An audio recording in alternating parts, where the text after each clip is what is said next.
म्हणत नाही, थोडस ताठ बसा आणि ऐका. महिला मंडळी तुम्हाला हा मुद्दा व्यवस्थित समजेल. पुरुष मंडळी तुमची आई आठवा, आजी आठवा. पूर्वीच्या काळी बायकांना 8-8 दिवस, कमीत कमी 15-15 दिवस सुद्धा खटल्याच्या घरात तेल मिळायचं नाही डोक्याला. बरं, तेल नाही मिळाल्यावर काय व्हायचं? केसाला फणी लावणं व्हायचं नाही. मग भाकरी सुद्धा चोरून खावी लागायची पूर्वीच्या सुनांना. तेल मिळणं काही फारसा प्रश्न नव्हता. समजा कल्पना करा की तुमच्या आईला, तुमच्या आजीला 15 दिवस डोक्याला तेल मिळालं नाही. परिणाम काय होईल? केसाला फणी लावणार नाही, आणि केसाला फणी लावली नाही की केसात गाठी होतील. आणि निमंत्रण न देता एक प्राणी अशा वेळी अंकच येतो केसामध्ये, ज्याला आपण काय म्हणतो? उडा येतात. आता आत्ताच्याच काळात जर असं आहे 50 वर्षापूर्वी, 100 वर्षापूर्वी, तर जनाबाई महाराजांचा काळ किती वर्षांपूर्वीचा आहे? कल्पना करा. 13व्या शतकामध्ये जनाबाई महाराज होऊन गेल्या. इतक्या पिढ्यांपूर्वी, इतक्या वर्षांपूर्वी त्यांना तेल, फणी हे सगळं वेळेवर मिळत असेल का? नाही मिळालं. वेळेवर तेल नाही मिळालं, वेळेवर फणी नाही मिळाली. याचा परिणाम काय झाला? जरी बळीने गांजली, पिठाबाई झाडीतली. आता त्याचा मुद्दा लक्षात सांगितलं की जनाबाईंसाठी नीच कामं केली. कोणती नीच कामं केली? जरी गोळीने गांजली, पण मिठाबाई कशा करता झाडीतली? तर देव आले लवड चढली, मारी तसे तातडी. आणि जनाबाईंच्या डोक्यातले ओळा सुद्धा मारल्या. किती सरकावर बळीबाईच्या डोळ्याला पाणी नाही विकणाला. काय केलं देवाने? घागर घेऊन हातात पाणी आणि दिनानाथ. बरं, पाणी द्यायचं निघून जायचं, पाणी पाहून जनाबाईंना. पण तेवढं नाही केलं. पांडुरंग परमात्म्याने जनाबाईंना पाणी दिल्यानंतर सुद्धा दरवाजाच्या मागे जावं, लपून राहावं. आणि लपून उभं राहिल्यानंतर त्या पंढरीश पांडुरंग परमात्म्याने जनाबाईंच्या आंघोळ झाल्यानंतर लुगडं नेसून कामाच्या गडबडीमध्ये जनाबाईंनी बाहेर यावं. आणि हळूहळूच देवाने दरवाजाच्या पाठी मागून बाहेर निघून काय करावं? जनाबाई महाराज म्हणतात, आपुल्या हाती बेणी घाली, जली म्हणे मायाली. माझ्यासाठी माझ्या आई सुद्धा झाला होतो. बाई माझे पंढरीचे आई, माझ्याकरता तो आई झाला, माझ्याकरता बाप झाला. आपल्या हाताला वेणी सुद्धा घातली. त्या शेण मोकायला गेल्या, त्यांच्या मागे. त्या पाण्याला गेल्या, त्यांच्या पाठीमागे. त्या आणखी दुसऱ्या कामाला गेल्या, त्यांच्या पाठीमागे. प्रत्येक काम पंढरीश पांडुरंग परमात्म्याने जनाबाईंकरता केलं. एवढी सगळी कामं केली. याच्या पाठीमागचे अत्यंत महत्वाचं एक कारण लक्षात घ्या. आपल्यात आणि जनाबाईंमध्ये फरक आहे. बायांनो नीट ऐका. एखादी खेडूत, अडाणी, निरक्षर, जात्यावरचं दळण दळणारी बाई जर समजत असाल ना, तर जनाबाईंना जात नुसतं सुंदर नाही लिहिता येत. बघा, सुंदर माझे जाते तुम्हाला पाठ असेल. पुढचं जातं सांगू का? वैराग्य अभिमाने फिरविले जाते, मळवणी याते भाव खुंटा. वैराग्य अभिमानाचं जाते सुद्धा त्यांना माहिती आहे. जनाबाई महाराजांकरता पांडुरंग परमात्मा का बरं आला, त्याची 2-3 महत्वाची कारणं देते. थोडंसं ताठ बसा. आता एकाग्रता होणं सहज शक्य आहे. एक गमतीचा भाग सांगू का तुम्हाला? म्हणजे आता सगळीकडे भगवंताची सेवा चालू आहे, सगळीकडे माईक सिस्टमचे आवाज आहेत, त्यामुळे ठीक आहे. पण एरवी सुद्धा प्रचंड शांततेत कीर्तन प्रवचन चालू असेल तरी आपण किती एकाग्रतेने ऐकतो? हा प्रश्न जर आपल्याला स्वतःला विचारावा लागला ना, तर त्या प्रश्नाचं उत्तर देता देता आपल्याला नाकी होती. ज्ञानोबा यांच्या भाषेत सांगते ऐका. माऊली ज्ञानोबा म्हणतात, सुंदर गुलाबजामचं ताट वाढून दिले कोणीतरी समोर, पण शेजारून जर वडापाव तळण्याचा वास आला ना, धावत नाही माणसाला. समोर गुलाबजाम असताना सुद्धा माणसाचं मन तिकडे जातं. इथे भगवत चिंतन चालू आहे, पण आजूबाजूने एवढंच जरी काही झालं तरी माणसाचं मन इथे एकाग्र राहत नाही. माऊली ज्ञानोबा म्हणतात, एका माणसाला थंडी वाजली. बरं, आता थंडी वाजली म्हणून त्याने अंगावर पांघरून घेतलं, माझ्यासारखं शॉल बिल गुंडाळून घेतली. मला थंडी नाही वाजली, त्याला थंडी वाजली होती. थंडी वाजली म्हणून त्याने पांघरून घेतलं, पण तरी त्याची थंडी जाईल. आता थंडी जाईना म्हणून त्या बिचाऱ्याने शेकोटी करायचं ठरवलं. पण माझ्या एका साध्या प्रश्नाचं उत्तर द्या. जर शेकोटी करण्याकरता त्या भल्या माणसाने अंगावरचं पांघरून काढलं आणि ते जाळलं, तर त्याला काही अर्थ आहे का? माऊली छोडी ऐका. नाना पांघरुणे जाळूनी जैसे तापणे, झाले अंग धुणे कुंजराचे. ज्ञानोबा म्हणतात, पांघरून जाऊन शेकोटी करण्याला अर्थ नाही, उगाच हत्तीला अंघोळ घालून बसण्याला अर्थ नाही. तसं एक सुख आपल्या पायाशी लोळत घेत असताना दुसऱ्या सुखाच्या पाठीमागे धावत बसण्याला अर्थ नाही. नाहीतर शेवटी तेल गेलं. पुढचं तुम्हाला माहितीये.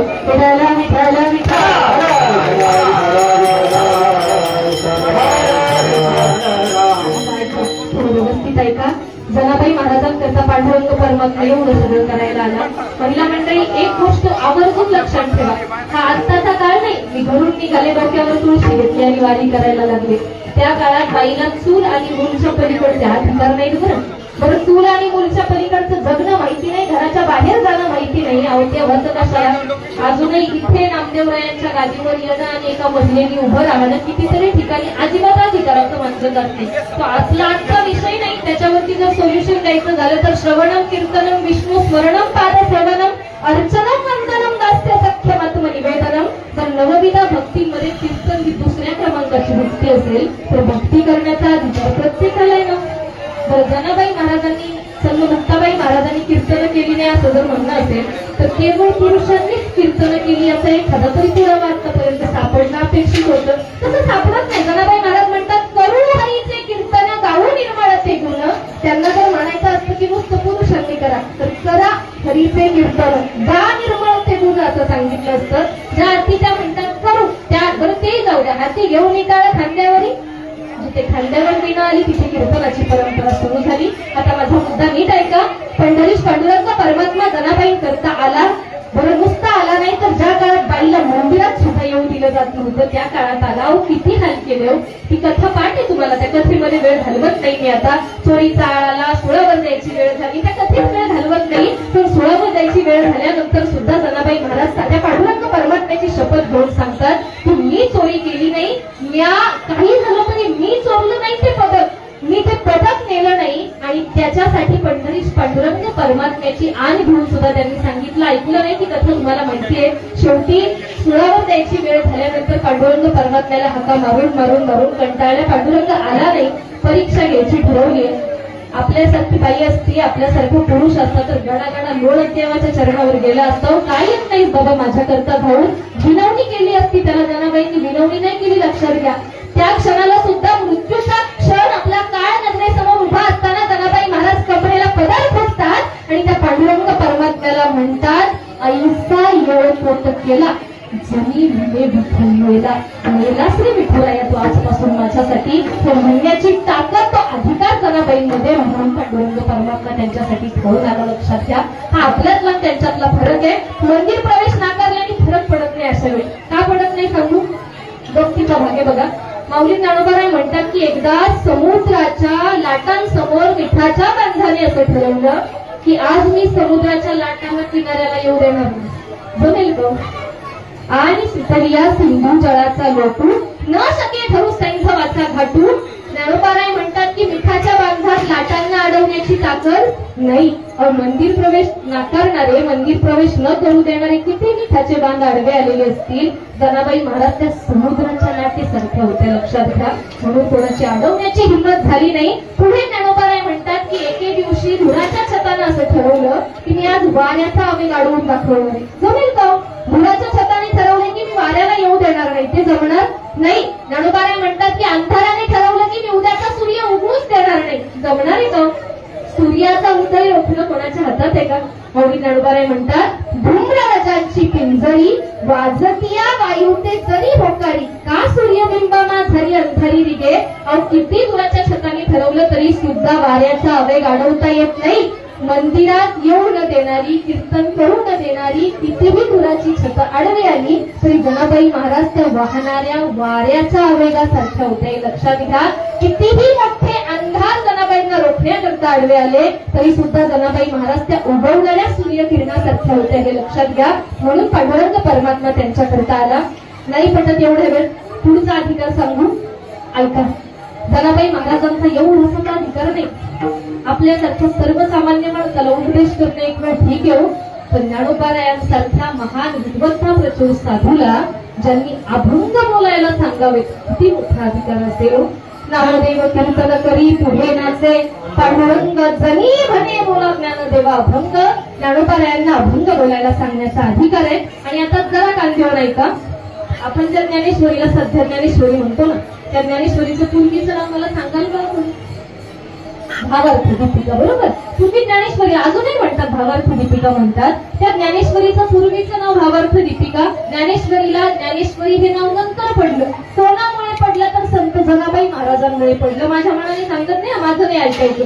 संत जनाबाई महाराजांमुळे भावार्थ दीपिका हे नाव बदलून ज्ञानेश्वरी हे नाव पडलं. आणि मी सांगत नाही, जनाबाई महाराज स्वतः सांगतात, ते हे माय ज्ञानेश्वरी संत जना माहेश्वरी. अहो हीच माय ज्ञानेश्वरी संत जनांकरता माहेश्वरी आहे. म्हणून भाव अक्षरांची गाठी ब्रह्मज्ञानाने गोमटी. बरं ही नुसती ओळ नाही, भाव अक्षरांची गाठी. तुम्हाला पटतंय का बघा.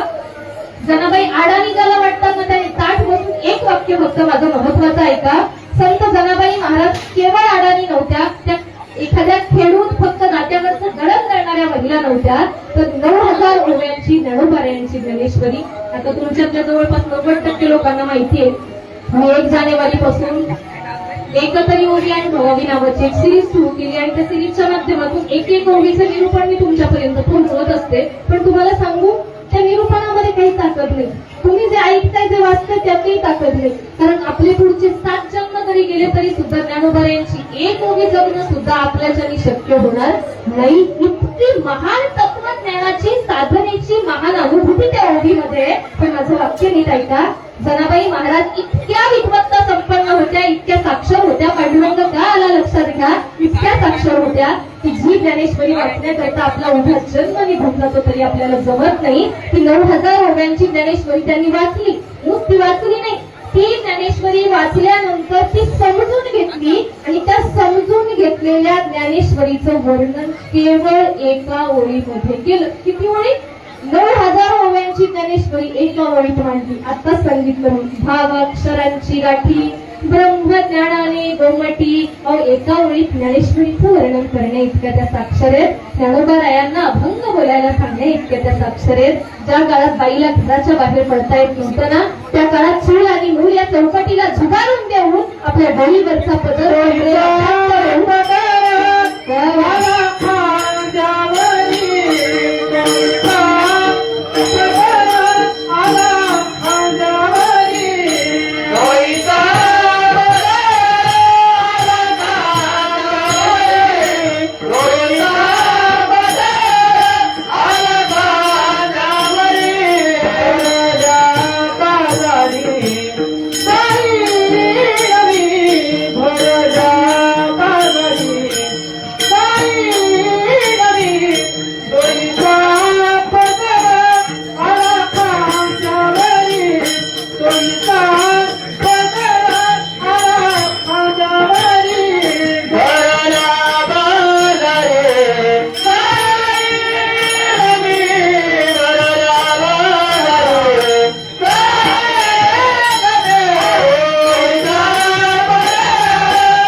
बदलत्या संस्कृतीमध्ये बाहेरच्या जगातले वेगवेगळ्या देशांमधले कपडे आपल्याकडे आणण्याच्या नादामध्ये डोक्यावरचा पदर खांद्यावर आलाय. त्या अर्थाचा हा पदर नाही, तर पुराणकाळ काळातल्या, जुन्या काळातल्या ज्या बाईला पाठीमागं खेचणाऱ्या रूढी, प्रथा, परंपरा होत्या, तिथे समतेचा धागा नव्हता. त्या ठिकाणी जनाबाई महाराजांनी तो रूढींचा, प्रथांचा पदर झुगारून दिला आणि भरल्या बाजारामध्ये ताठ मानेने उभ्या राहून जगाला प्रश्न विचारतात, मनगटावरी तेल घाला तुम्ही, कोणाची हिंमत आहे? एवढं सगळं जनाबाई महाराजांनी केलं. तो अधिकार आणि तेवढ्यावरही पटत नसेल तर आणखी पुढचा ऐका. जनाबाई महाराजांकरता पांडुरंग परमात्मा का आला? कारण आपण एका जन्मात कंटाळतो.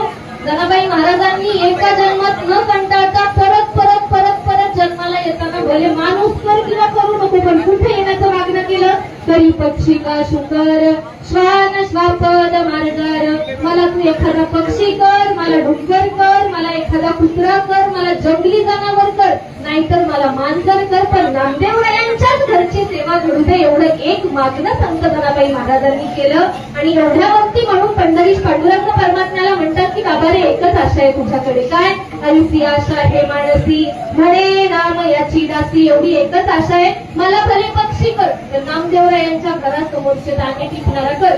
मला डुकराच्या जन्माला घाल, पण नामदेवरायांच्या घरच्या उष्टावळी खाणारं डुक्कर कर. मला कुत्र्याच्या जन्माला घाल, पण नामदेवरायांच्या घरची राखण करू दे. मला जंगली जनावर कर, पण नामदेवरायांच्याच आजूबाजूच्या परिसरात मला जन्म दे. मला मांजराच्या जन्माला घाल, पण नामदेवरायांच्याच घरात दूध पिण्याचं भाग्य माझ्यासारख्या मांजराच्या वाट्याला येऊ दे. एवढं मोठं मागणं पांडुरंगाकडे केलं. आणि थोडं सोपं सांगू, इतका मोठा अधिकार का मिळाला? कारण ज्या पांडुरंग परमात्म्याला, ज्या देवाला आपण शरण जातो, नुसतं शरण जात नाही, तर ज्याला भिकारी प्रवृत्ती म्हणतात, त्या भिकारी प्रवृत्तीने आपण देवाकडे फक्त मागत सुटतो. त्या देवाकडे काही न मागता उलट आपल्याला जे हवंय, प्रत्येक मानव जातीला जे हवंय ते पांडुरंग परमात्म्याला द्यावं ही अपेक्षा त्यांनी धरली. बदल्यात जर एखाद्या वेळी ती अपेक्षा पूर्ण नाही झाली तर आपल्यासारखं गळफटून जाऊन त्याला लगेच शरण नाही केला. काय केलं? उलट चॅलेंज दिलं बरं त्या पांडुरंगाला.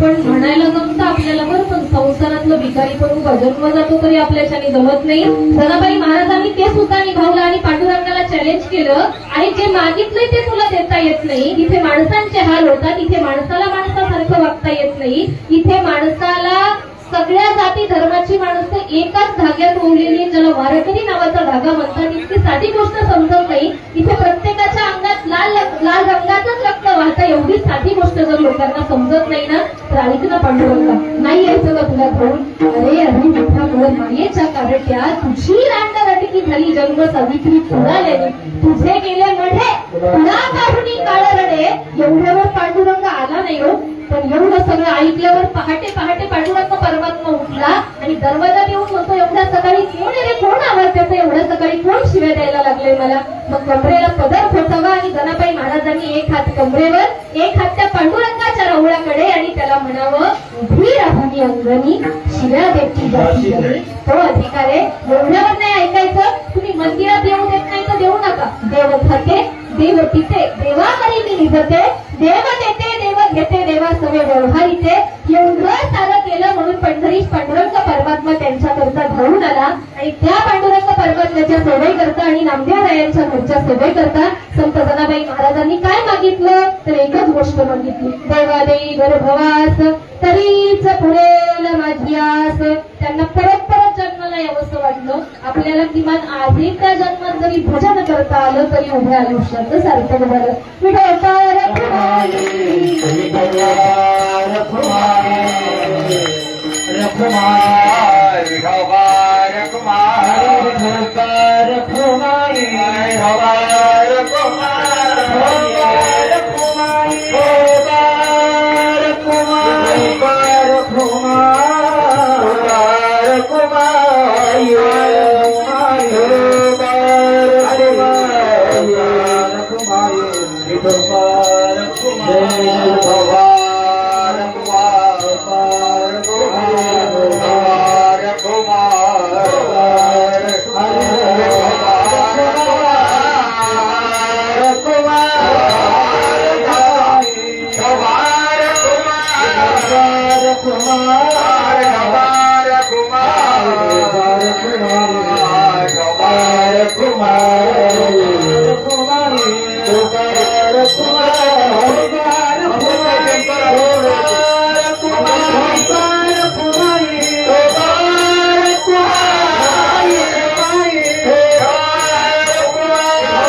Kumar,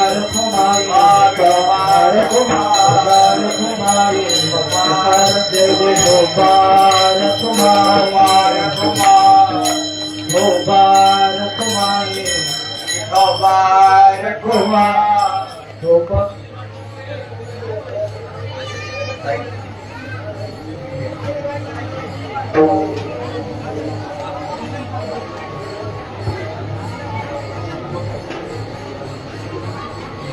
तरी देवा देई गर्भवास तरीच पुरेल माझी आस. आपण एका जन्मात कंटाळतो. जनाबाई महाराज म्हणतात मला परत परत जन्माला घाल. आणि कशा करता परी हे देखारे पंढरी सेवा नाम याचे द्वारी. पांडुरंग परमात्म्याच्या दरबारामध्ये न जाता नामदेवरायांच्या घरी जाऊन त्यांची सेवा घडावी याच्या करता जनाबाईंनी पांडुरंग मागितला, पंढरपूर मागितलं. एक गोष्ट लक्षात घ्या, संतांची सेवा घडली की पांडुरंगाची सेवा घडते. आणि भगवंताने स्वतः मान्य केलं, तया लागी माझा रूपा येणे तयाचे मज येथे असणे तया लोण की जे जीवे प्राणी ऐसा पढिये. भगवंत स्वतः म्हणतो की मी संतांच्या संतत्वामुळे आणि कृपेमुळे नावा रूपाला आलो आणि बाकी सगळं जाऊ द्या. घरी जर पूजा अर्चा करत बसलाय आणि दाराशी अचानक संतजन आले तर एक गोष्ट लक्षात ठेवावी माणसानं, करिता देवार्चन घरी आले संतजन देव सारावर परते संत पूजावे आरते. म्हणून तर आपण वारीला जाताना एकट्या दुसऱ्यानं जात नाही हो, संतांच्या पालख्यांसोबत जातो. याचं कारण असते की संत भगवंत दाखवतात. एवढी गोष्ट फक्त समजून घेऊया. एक विनंती करेन फक्त 6 महिने झाले ज्ञानेश्वरीचं एक तरी ओळी अनुभवावी निरूपण चालू केले, तरी सुद्धा या ज्ञानेश्वरी नावाच्या आईनं इतकं कमेंट घेतलंय की अशा 1000 आयांचं प्रेम एकत्र केल्यानंतर सुद्धा जेवढं प्रेम मिळणार नाही ना तेवढं प्रेम एकटी ज्ञानेश्वरी देते. बरं, ज्याला आई आहे त्याने तो वाचतात, पण ज्याला आई नाही त्याने एकदा आई म्हणून ज्ञानेश्वरीला हाक मारा आणि एकदा ज्ञानेश्वरीतली एखादी ओळी वाचा. फक्त तुम्हाला सांगू, स्वतःच्या लेकराला मांडीवर घेऊन पुरवाळण्याचं जे सुख मिळतं ना ते सुख देते बरं ज्ञानेश्वरी. ज्याला वडील त्याने वाचा गाथा, पण ज्याला वडील नाही त्यांनी एकदा बाप म्हणून तुकोबारायांना आणि गाथेला आवाज द्या आणि एकदा फक्त गाथीतला एखादा अभंग वाचा. आपली वारी सार्थकी लागेल, आपला उभा जन्म सार्थकी लागेल. याच्याहून वेगळं काही करण्याची गरज नाही. एवढं मोठं मागणं तुम्हा सगळ्या जाणकार मंडळींकडून करते. 17व्या वर्षातला पायीवारी सोहळा आहे. असाच 170-1700 वर्षांपर्यंत भरभरत जाओ ते पंढरीश पांडुरंग परमात्म्याच्या चरणाशी साकडं घालते, मागणं करते. विदाऊट विशी चालणारी दिंडी आहे. आयुष्यात कधीच भाषेची गरज पडू नये. वर्षानुवर्षे सगळ्या वारकऱ्यांना पोटभर अन्न मिळून सगळी व्यवस्था व्यवस्थित होऊन पांडुरंगाचं दरवर्षी दर्शन व्हावं एवढंच त्या पंढरीश पांडुरंग परमात्म्याकडे मागणं. तुम्ही सगळे पिंपळगावकर आणि श्रीराम प्रसादित पायी दिंडी सोहळ्यातली सगळीच मंडळी जवळपास 400-500 लोकांना पंढरीपर्यंत नेणं सोपं नाही. बरं, स्वतःसाठी एकदा कडकडून टाळ्या वाजवा जोरदार, कारण हे सगळं तुमचं प्रेरित आहे. तुम्हा सगळ्या मंडळींच्या अगदी मनापासून पुण्यामध्ये राहते.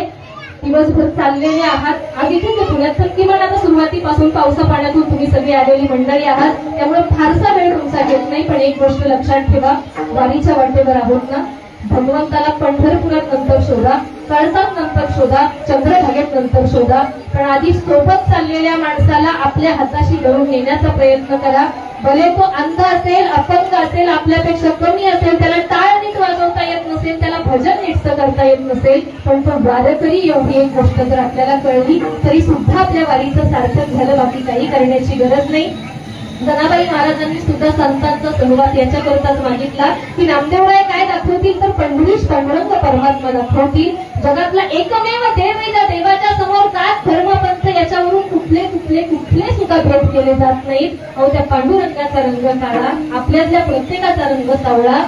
जर एखाद्या 80-85 वर्षाच्या म्हाताऱ्या माणसाला विचारलं ना, बाबा का चला जाता वारीला, तर वय झालं तुमचं, काय वारी करून करायचंय, खालीचं बाई सोनी करा एक चित्त, ते डोळ्यात पाणी आणून उत्तर देतील. ताई कसं आहे, तो तिकडे पंढरपुरात असलेला पांडुरंग त्याचाही रंग काळा आणि मी ज्या मातीत बसतो त्या मातीचा रंग सुद्धा काळा. त्या पंढरीश पांडुरंग परमात्म्यात आणि माझ्या मातीमध्ये एक साम्य आहे की या काळ्या आईत माझ्या कुटुंबाचं पोट भरण्याचं सामर्थ्य आहे आणि त्या काळ्या सावळ्या पंढरीश पांडुरंग परमात्म्यामध्ये माझा आणि माझ्या संपूर्ण कुटुंबाचा उभा जन्म सार्थकी लावण्याचं सामर्थ्य आहे. म्हणून वारीला जातो. तो उभा जन्म सार्थकी लागावा म्हणून जर आपण वारीला जात असू तर तो उभा जन्म सार्थकी लागण्याकरता तेवढा प्रामाणिकपणा फक्त जपा. एक वेळ जगाच्या नजरेत खोटं ठरलो तरी चालेल, पण आपल्या आणि भगवंताच्या नजरेला नजर देण्याच्या जोपर्यंत आपण पात्रतेचे आहोत तोपर्यंत आपण माणसात आहोत. मायबाप, संत आणि भगवंत या त्रिकोणाच्या पलीकडे अजिबात कोणाच्याही समोर नतमस्तक व्हायचं नाही, आई वडिलांच्या, संतांच्या आणि भगवंताच्या चरणाशी फक्त नतमस्तक व्हा एवढं मोठं मागणं तुमच्याकडे करते. आमच्या जय जगत सामाजिक संस्थेचे माझा सगळा मित्र परिवार सोबत आलेला आहे. आमचा प्रवीण दादा आहे, रोहित दादा आहे, हर्षदा आहे, आमचे सोपट महाराज आहे. तुम्ही सगळी पिंपळगावकर मंडळी आहात, परिसरातली मंडळी आहात. इकडे पारगावमधून वगैरे परिसरातून आमचे निवृत्ती महाराज वगैरे बरीच लोक आजूबाजूला सगळी दिसत आहेत, सरपंच दिसत आहेत, सगळी लोक आहेत. तुम्हा सगळ्या मंडळींच्या अगदी मनापासून मनामध्ये राहते. अगदी एका मिनिटामध्ये सेवेला विराम देणार आहे, पण त्याच्यापूर्वी आपल्या परंपरेतल्या वारीचं, आपल्या चालण्याचं, आपल्या पांडुरंगापर्यंत जाण्याचं सार्थक करायचं असेल ना, एकदा ज्याला हात आहेत त्यांनी व्यवस्थित दोन्ही हात एकत्र करून मुखाने टाळी आणि हाताने भजन, असंच का? मी कळतोय सगळ्यांना, मुखाने भजन करा. महाराज म्हणतील टाळकरी पखवाज सगळं 2 मिनिटं शांत बसूया. आपल्या मुखातल्या नामाची ताकद फक्त एकदा सगळ्यांनी बघूया. महाराजांच्या पाठी एकदा भजन करा आणि त्यानंतर लगेच सेवेला विराम. बाकी सगळ्यांनी शांत बसा. ज्ञानदेव तुकाराम, टाळी टाळी तुकाराम, बोला. देव तुकाराम, ज्ञानदेव तुकाराम, ज्ञानदेव तुकाराम, ज्ञानदेव तुकाराम, ज्ञानदेव तुकाराम, ज्ञानदेव तुकाराम, ज्ञानदेव तुकाराम,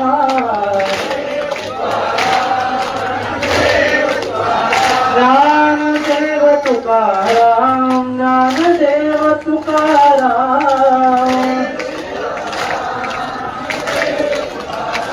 हा ज्ञानोबाराया माझा तुकोबाराया,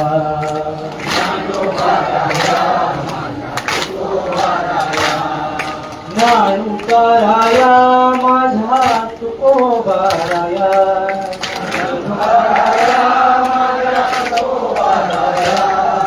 ज्ञानोबाराया माझा तुकोबाराया,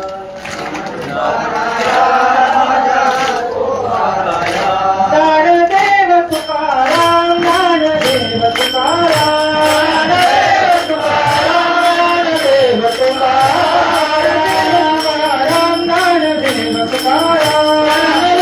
तुकाराम, ज्ञानदेव तुकाराम, माऊली नारायण माऊली तुकाराम, ज्ञानेश्वर माऊली नारायण माऊली तुकाराम, जय जय विठ्ठल, विठ्ठल जय जय, हा बोली जय जय, बोले बोले जय बोले बोले, हा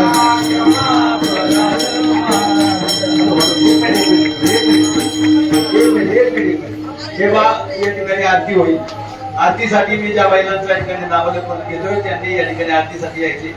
पुष्पाताई केमकर, मंगलताई केमकर, केतकीताई थोरात, उज्ज्वलाताई भालराव, त्याचप्रमाणे सई वैभव भालराव या महिलांना विनंती आहे आपण या ठिकाणी आरती करण्यासाठी ताबडतोब यायचे. मी पुनश्च नामलेखन या ठिकाणी करतोय. हरिभक्त परायण पुष्पाताई केमकर, मंगलताई केमकर, केतकीताई थोरात, उज्ज्वला भालराव आणि सई वैभव भालराव यांना विनंती आहे आपण या ठिकाणी आरती करण्यासाठी या ठिकाणी यायचं आहे. चला या पटकन.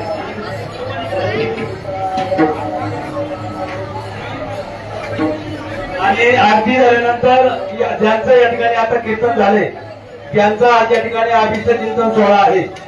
आमच्या गावातून या ठिकाणी आज या ठिकाणी आपल्या सर्व वारकऱ्यांची सेवा करण्यासाठी अश्विनीताई टावर आलेल्या आहेत. त्यांचा आपल्या सर्वांच्या वतीनं पूजन करून या ठिकाणी अभिषेक चिंतन सोहळा या ठिकाणी संपन्न होणार आहे.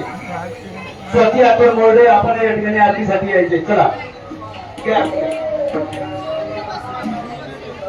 संजना देवकर आहेत नाही काय?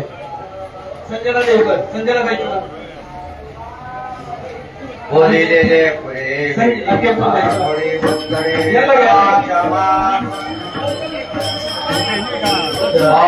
नाही उच्चारिला महाराज तुझे चित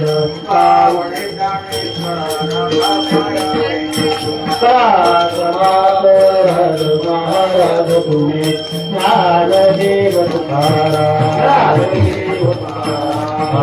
झाले समाधान तुमचे देखील चरणाता, नायते नायते नाही नारायण, आतुवारीने बनायते तापडले कन्या, नायते नायते नाही नारायण, तुका म्हणे भोग मेला निवाळला आता खायचे म्हणायचे खाईनार आज करुणी आरती चक्रपाणी ओवाळती पहा पहा सकळा पुण्यवंत तुम्ही हात पावाही काही उपासनी सगळी प्रेमच प्रेम आरती गोविंदाचे उवाळती नित्य कशी देवाने उवाळती परमानंदाने नित्य कशी आमाने केशवती जगनी आई लोक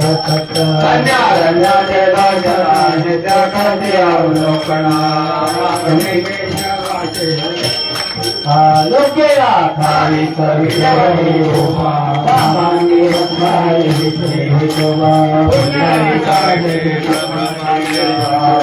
वाई मारुतारी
माझे भाव्या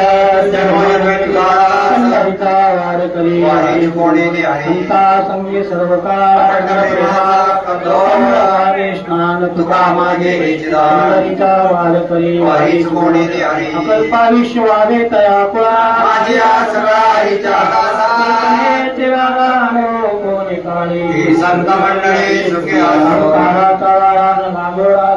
माझ्या मित्राचा भाविका तया सावी कल्याण कल्पनेची दादा कोणी काळी मागणी ते कट जोडती आहे सिद्धई पाये पांडुरंगा तास रवीची मदती आणि कधी काही न मागू कामने आता उदार तो